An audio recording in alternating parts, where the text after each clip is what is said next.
Assalamualaikum. Welcome to the class 4 of electrostatics. I hope कि आप अभी तक बोर नहीं हुए होंगे। तो अभी देख लेते हैं, ये एक छोटा सा टॉपिक है, इलेक्ट्रिक फील्ड फोर्स। अच्छा चलें इसको स्टार्ट करते हैं अभी।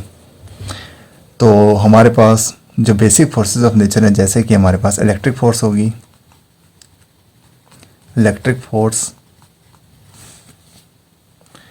And gravitational force. Gravitational force, ठीक है। हम इनको मेजर कर लेते हैं इलेक्ट्रिक फोर्स को with the help of Coulomb's law. किसे मेजर कर लेते हैं, जैसे कि हमने स्टडी की है, ठीक है पीछे कूलम्स लॉ। ग्रेविटेशनल फोर्स को हम किसे मेजर कर लेते हैं, with the help of Newton's gravitational law.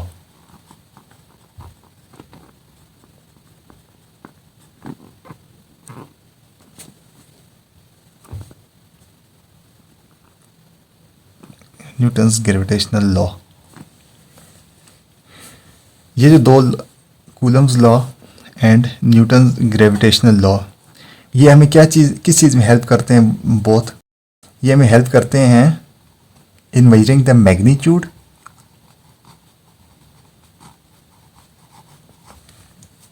And the direction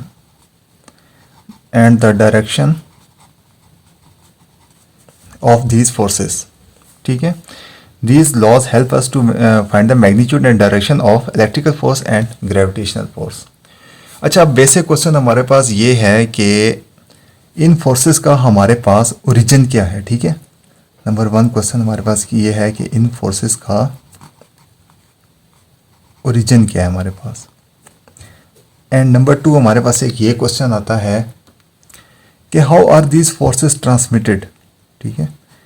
यानी कि इनका आपस में जो ट्रांसमिशन होता है फोर्सेस का, वो कैसे होता है, ठीक है। अब जो ओरिजिन है हमारे पास, ठीक है, ये तो अननोन है अभी तक।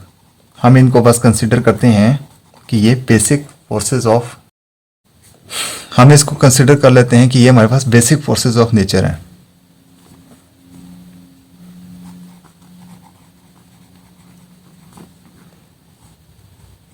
यानी अल्लाह ताला की तरफ से ये बस ये ग्रेविटेशनल फोर्स और इलेक्ट्रिक फोर्स मौजूद हैं, ठीक है।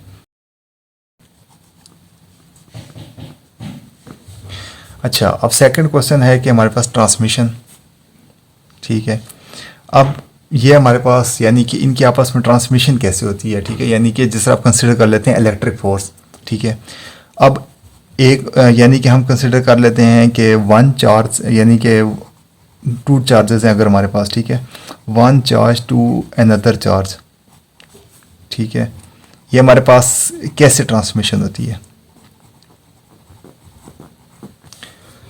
तो इसकी रीज़न ये है कि ये हमारे पास यानी कि कैसे ट्रांसमिशन होती है, इसका आंसर ये है कि हमारे पास ये होती है through electric field, through electric field होती है।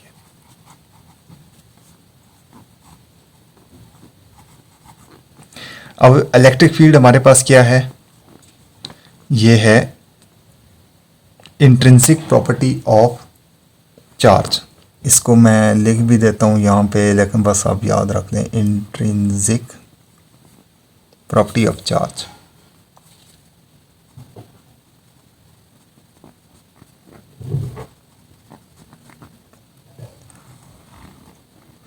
ठीक है। ये हो गया। ये हमें माइकल फैराडे ने आफ्टर ऑब्जर्वेशन, हमें ये आफ्टर ऑब्जर्वेशन उन्होंने ऑब्जर्व किया था कि चार्ज के आसपास एक इलेक्ट्रिक फील्ड होती है, ठीक है। यानी कि एक चार्ज होता है, उसके आसपास एक इलेक्ट्रिक फील्ड होती है। ये माइकल फैराडे की ऑब्जर्वेशन थी। अच्छा, अब ये इलेक्ट्रिक फील्ड क्या है, ठीक है। ये हमारे पास एक चार्ज है Q, ठीक है। ये चार्ज Q है हमारे पास। अब ये जो इलेक्ट्रिक फील्ड है, ये इस चार्ज Q के जो आसपास स्पेस है उसमें ये एग्जिस्ट करती है, ठीक है, ये इलेक्ट्रिक फील्ड। अब ये जितनी भी ये जो चार्जेस की जो डेंसिटी है, ठीक है, ये जो डेंसिटी ऑफ चार्जेस,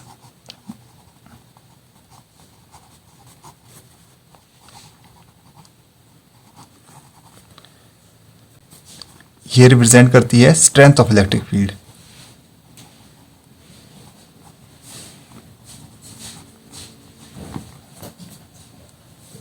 सही है। अच्छा, अब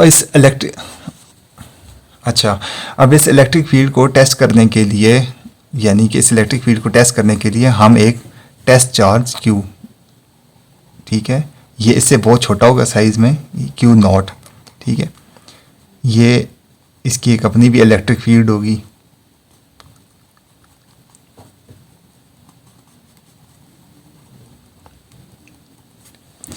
इस टेस्ट चार्ज को हम इसकी इलेक्ट्रिक फील्ड की जो स्पेस में जो इसकी इलेक्ट्रिक फील्ड है उससे इंटरेक्ट करेंगे, तो इसके ऊपर एक फोर्स एग्जर्ट होगी, ठीक है, इस टेस्ट चार्ज Q के ऊपर एक फोर्स एग्जर्ट होगी, ठीक है। ये जो फोर्स इसके ऊपर एग्जर्ट होगी, इसको हम बोलेंगे E is equal to F divided by Q0। ये क्या है? Force exerted on a test charge. ये क्या है? हमारे पास टेस्ट चार्ज है।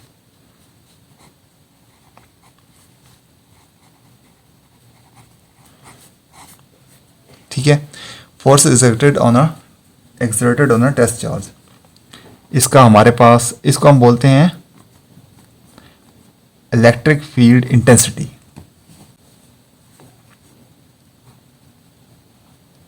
Electric field intensity.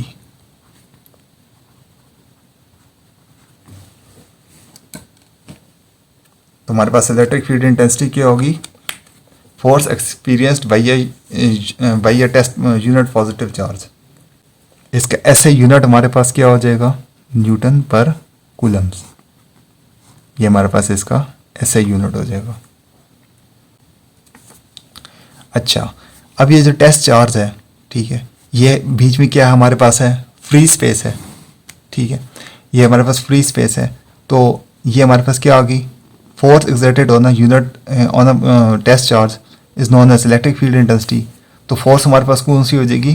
Coulomb's force in a free space. ठीक है, इसका हमारे पास क्या फार्मूला था? क्या हमने फार्मूला पढ़ा था? F is equal to K Q1 Q2 divided by R का स्क्वायर।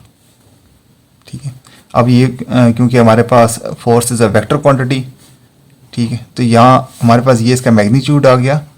तो ये इसके डायरेक्शन को रिप्रेजेंट करने के लिए हम ये आर हेड यूनिट वेक्टर डाल देंगे। अच्छा, ये हमारे पास फोर्स आ गई। इस फोर्स को हम, यानी कि इसके ऊपर इसकी इलेक्ट्रिक फील्ड इंटेंसिटी हम मेजर कर लेते हैं। ठीक, इस फोर्स की जगह हम ये पुट कर लेंगे, तो हमारे पास क्या आ जाएगा? E इज इक्वल टू, ये सॉरी ये Q आएगा सिंपल, और ये Q0 आ जाएगा, क्योंकि ये Q0 है, ये Q है। ये सॉरी ये मेरे से मिस्टेक होगी। ये F is equal to k Q and Q0 divided by R का square.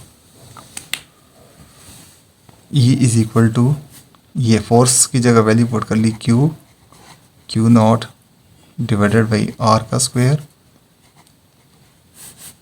R head divided by Q0। ये Q0 से कट गया, तो ये हमारे पास क्या आ जाएगा?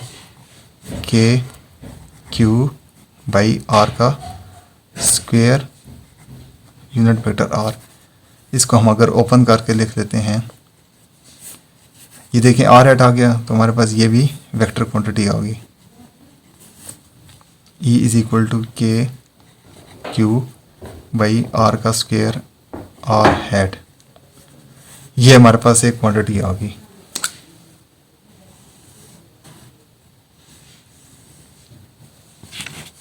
ये हमारे पास आ गई, यानी कि ये इसमें ये हुआ है कि ये इसके ऊपर ये जो फोर्स एग्जर्ट हुई उसका ये फार्मूला आ गया। ठीक है, और ये जो फोर्स एग्जर्ट होती है इस टेस्ट पॉजिटिव चार्ज पे, वो इसकी इलेक्ट्रिक फील्ड इंटेंसिटी कहलाती है। ठीक है, ये आ गई। तो ये जो इसकी यानी कि ये इसके दरमियान एक जो इंट्रैक्शन हो रही है आपस में, तो इसके ऊपर यहाँ पे फोर्स एग्जर्ट होगी यहाँ पे। तो ये एक बिल्कुल सिंपल सा टॉपिक था, ये देख लें, ठीक है। तो नेक्स्ट टॉपिक इंशाल्लाह आगे देखेंगे। थैंक यू, अल्लाह हाफिज़।